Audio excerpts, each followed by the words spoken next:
कल्कि धाम में हो गया बड़ा चमत्कार, पीएम मोदी के अवतार का रहस्य हुआ उजागर। कल्कि धाम में उजागर हुआ मोदी के अवतार का परम रहस्य। कल्कि धाम की पावन धरा पर एक ऐसा विस्फोटक खुलासा हुआ है जिसने पूरे देश की राजनीति और धार्मिक जगत में भूचाल ला दिया है। आज वो रहस्य उजागर हो गया है जिस पर अब तक दबी जुबान में चर्चा होती थी। क्या प्रधानमंत्री नरेंद्र मोदी कोई साधारण मनुष्य नहीं बल्कि साक्षात भगवान के अवतार हैं? यह सवाल अब हवा में नहीं है बल्कि बड़े बड़े साधु संत और विरोधी नेता भी अब यही हुंकार भर रहे हैं। आज मैं आपको वो सबूत दिखाऊंगा, वो बयान सुनाऊंगा जो साबित करते हैं कि मोदी के अंदर एक दैवीय शक्ति काम कर रही है। सबसे बड़ा धमाका तो तब हुआ जब कांग्रेस के पूर्व नेता और कल्कि धाम के प्रमुख आचार्य प्रमोद कृष्णम ने भरी सभा में ऐलान कर दिया। उन्होंने साफ शब्दों में कहा कि जब वो पहली बार मोदी से मिले तो उन्हें एक ऐसी अनुभूति हुई जैसे वो किसी दैवीय शक्ति के सामने खड़े हैं। उन्होंने छाती ठोककर कहा कि जैसे शबरी को राम पर और सूरदास को कृष्ण पर विश्वास था, वैसे ही उन्हें मोदी पर विश्वास है। उन्होंने मोदी के अंदर ज्ञान योग, कर्म योग और भक्ति योग का संगम देखा है जो सिर्फ भगवान कृष्ण में दिखता था। ये बयान किसी सामान्य व्यक्ति का नहीं बल्कि एक ऐसे संत का है जो कल तक दूसरी विचारधारा में थे।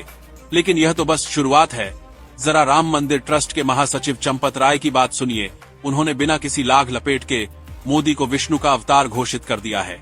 उनका कहना है कि भारतीय परंपरा में राजा विष्णु का ही रूप होता है और मोदी ने जिस तरह से अयोध्या में 500 सालों का वनवास खत्म किया वो कोई साधारण इंसान कर ही नहीं सकता। गोविंद देव गिरी महाराज ने तो मोदी की तुलना साक्षात छत्रपति शिवाजी महाराज से कर दी। अब जरा बाबा रामदेव की सुनिए, जिन्होंने मोदी को राष्ट्र रक्ष्य और भगवान का वरदान बताया।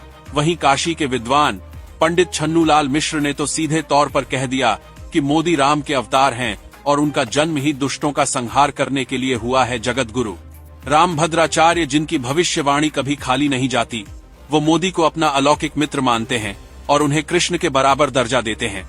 सीएम योगी आदित्यनाथ ने मोदी के रुद्र रूप की तुलना भगवान शिव से की है, जो आतंकवादियों के घर में घुसकर उनका विनाश करते हैं और वहीं दूसरी तरफ लोक कल्याण के लिए गंगा बहाते हैं।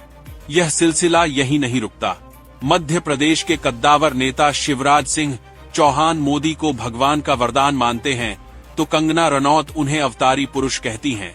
नेता कमल पटेल ने तो यहाँ तक कह दिया कि जैसे अत्याचार बढ़ने पर कृष्ण ने जन्म लिया था, वैसे ही कांग्रेस के भ्रष्टाचार और अधर्म को मिटाने के लिए मोदी का अवतरण हुआ है। आखिर दुनिया ऐसा क्यों मान रही है? जरा मोदी के कारनामे देखिए। कश्मीर से धारा 370 को ऐसे हटाया जैसे मक्खी को दूध से निकाल फेंकते हैं। लोग कहते थे खून की नदियां बहेंगी, लेकिन मोदी के एक फैसले ने सब शांत कर दिया। 3 तलाक जैसी कुप्रथा को उखाड़ फेंका और जब कोरोना जैसी महामारी ने पूरी दुनिया को घुटनों पर ला दिया था, तब मोदी ने भारत को बचाया भी और दुनिया भर में हनुमान बनकर संजीवनी बूटी पहुंचाई। यही वजह है कि ब्राजील के राष्ट्रपति ने उन्हें हनुमान कहा। लेकिन इस अवतारी पुरुष की सबसे बड़ी पहचान उनकी नम्रता है। इतनी शक्ति होने के बावजूद ये वही मोदी हैं जो काशी में सफाई कर्मियों के पैर धोते हैं, दिव्यांगों की सेवा करते हैं और बुजुर्गों को अपने हाथ से चप्पल पहनाते हैं।